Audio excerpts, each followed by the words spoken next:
Welcome back, folks. You are listening to the Jason Damico Show, or watching the Jason Damico Show if you're on YouTube. Got a really good new friend of mine from Harrisburg, Pennsylvania, Mr.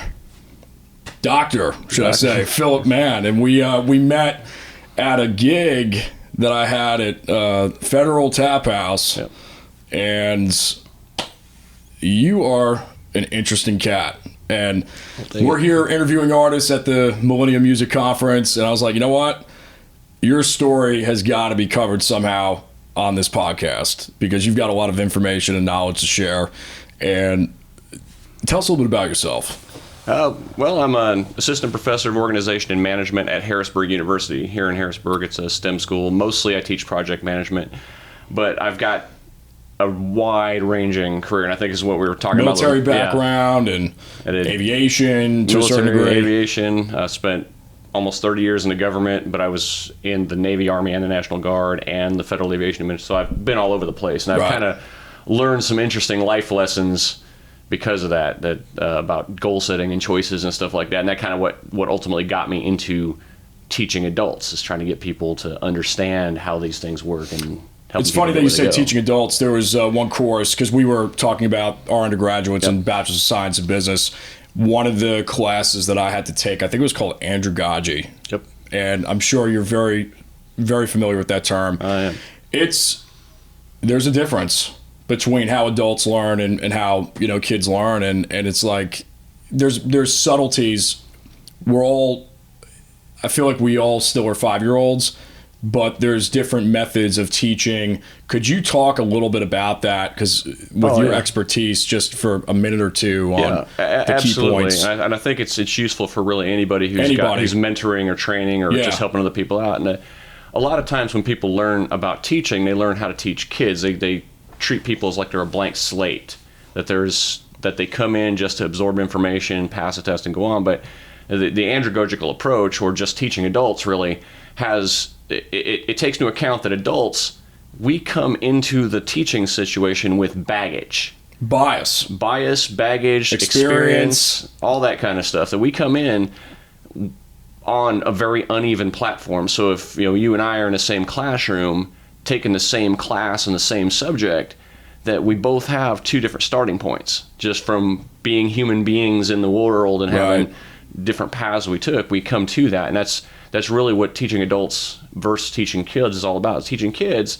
they're more or less homogenous. A 5-year-old versus a 6-year-old doesn't have a world of different experience, but you get a 20-year-old versus a 40-year-old, or a 30-year-old versus a 50-year-old, somebody from industry, somebody from, performance. They've got hugely different experiences, but they're all trying to get to the same place. And it's accounting for that differences in where your path has taken you. Now, we talked about a lot of great things after the set, which I'm grateful that you stuck around for and hung out. We had our Hendrix and Stevie Ray Vaughan Love Fest, Public speaking, which you're definitely avid in as far as, and have to be as a teacher and a mentor, instructor. Did you have a gift originally with it? Did it come naturally for you? What was there a point in your public speaking career and teaching career where you really saw some gains as far as just how effective you were, and what were those? Well, there's been a lot of things along the way. There was, but there were a couple kind of epiphany moments. Years and years ago, and this would be a really long story, but years and years ago, I was in an environment where I was kind of forced to teach people. Just a CPR instructor sort of thing. But at the time, it was obvious to everybody, because I came from a different, in the military, I came from a different organization, I came from a different thing, and I was not part of the group that was there otherwise learning. It was a bunch of medical professionals, and there was me.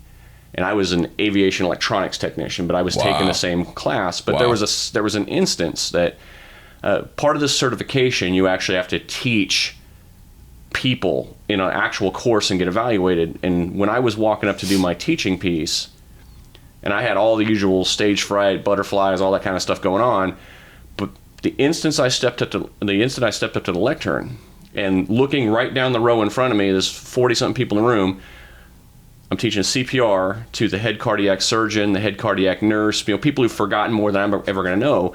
But that instance right there, I realized that instructor participant role, that right. My job is to give them information they need, and their job is to absorb and learn that information or listen to it and learn something. And I realized I was never going to override anything they already knew, but I had a role and they had a role, kind of like any kind of acting, improv, anything like that. We had roles and we had to agree, and at that moment, I made agreement with that. And at that moment, all my butterflies flew in formation. Nothing, stage fright went away. Stage fright's not really a thing for me anymore. Waddling. Yeah, no waddling. No waddling. Inside joke. But can you, so let's expand real quick as we kind of wrap up on presence, because that was one thing that universally we were talking about last night at the bar, was like, it doesn't matter if you're a performer, teacher, salesman, mechanic, it doesn't, tradesman. There's something about presence and being able to carry yourself. A couple of thoughts from you on that. Yeah, I think presence, and for any kind of, especially when you're looking at a group of people or you're in a role, is being fully committed to that role, being fully committed to the person at that time. Yeah. When you're on stage singing or you're playing, you're not thinking about being something else. You're not thinking about what you're going to be in a month or what you're going to be in a year. You're thinking about being that person in that role at that time, and that just resonates with the crowd who is also there in that moment at that time. And it's hitting that, it's kind of capitalizing on that synergy. And it's the same thing in customer service. If you're fixing somebody's tires, and if you are there in that moment to fix their tires, to help them out, they are there in that moment seeking help. To receive that. You get that synergy, and your presence meets what they are expecting and what they are needing completely. Have you heard of Eckhart Tolle, the author, The Power of Now? It's a great book. Okay, yeah. I'm sure in the educational community, scholastic community, you've probably heard of it. Great book. It really speaks volumes to what the discussion and dialogue is here, where power now. Yep. Period. And he writes for 200 or 300 pages on that, but reminded me of that book. Oh, good. Yeah. I'll have to send you a copy or something. Nice. Amazon. But if you could go back in time to your 15-year-old self, knowing what you know now, what would you tell him as far as life advice and just... My 15-year-old self, and here's the thing, is I was like everybody else growing up. People were telling me, set these goals to identify today what your 60-year-old self is going to look like, what your 50-year-old self is, setting these career goals that are so far over the horizon that I couldn't even know what the horizon looked like or what possibilities were there, what the world was going to look like. And I would tell my 15-year-old self, I would say, look, don't worry about that. Try stuff out, do different things. Don't try to set a rigid artificial path to a place that you can't even identify yet. Feel free to drift. Feel free to try different things. Feel free to move about, do different jobs, do different experiences. Take college classes that you have no intention of completing to a degree. Try out new languages, meet new people, go listen to music that you maybe have an initial bad reaction to. Go listen to people. Experience. Gain experience. Gain experience. And then from that experience, learn what you like, learn what you don't like, and then make adjustments. Go towards more of what you like and more of what you enjoy, and go away from the things that don't make you happy. Right. And progress somewhere else. That's kind of what got me where I am now. I realized through all the crazy things I did that I liked helping people. Specifically, I like teaching people. I like teaching adults, not children. I made these little course corrections all the way, and that got me exactly to where I am now. Teaching at Harrisburg University was starting out with an entirely different life trajectory. But I wound up here simply by following that, drifting a little bit, feeling safe that I could make mistakes and that every move didn't have to be forward. Some moves can be lateral, and that's totally fine. Right. Move from this department to that department, move from this branch of the military to this other branch of the military, and give it a shot, see what it'll like. Well, this is really insightful.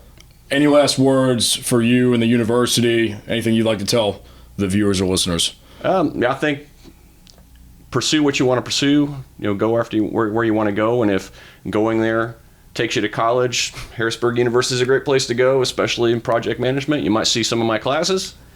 Otherwise, you can find me all over the internet on LinkedIn, Philip D. Mann.